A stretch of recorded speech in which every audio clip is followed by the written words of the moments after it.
The Washington County Sheriff's Office says domestic violence is a contributing cause to a lot of its homicide cases. Well, Fox 12's Vince Ibarra joins us in the studio with the message from domestic violence advocates. Yeah, well, Pete Real, as you mentioned, we have learned the suspect and one of the victims were dating. And tonight, officials and advocates are hoping to share the serious impact domestic violence can have on a person and their loved ones. A domestic violence motivated murder near Forest Grove. The Washington County Sheriff's Office shared more details on Tuesday about the 5 people shot and killed by 36-year-old Benjamin Charles Parker. Our hearts are with the victims, their loved ones, the Forest Grove community, and the first responders who carried out an unimaginable responsibility through this tragedy. Officials say the suspect and his girlfriend, Stella Jade Kimsey, got into a fight either Thursday night or Friday morning.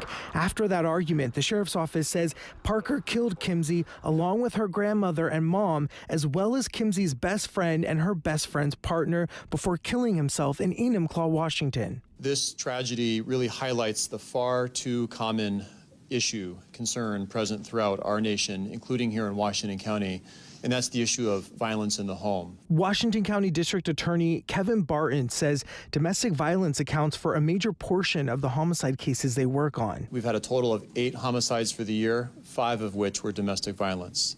In 2025, we had a total of 7 homicides in Washington County, 5 of which were domestic violence. Officials say domestic violence incidents are underreported, and as the investigation into the murders continues, advocates hope people understand the serious signs of domestic violence. It can be intimidation, threats, isolation, stalking, financial control, coercion, emotional abuse, or someone controlling where you go, who you see, or the choices you're allowed to make.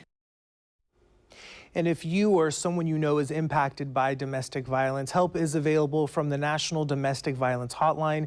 We'll have that information and details on local resources on the Fox 12 mobile app. Pete?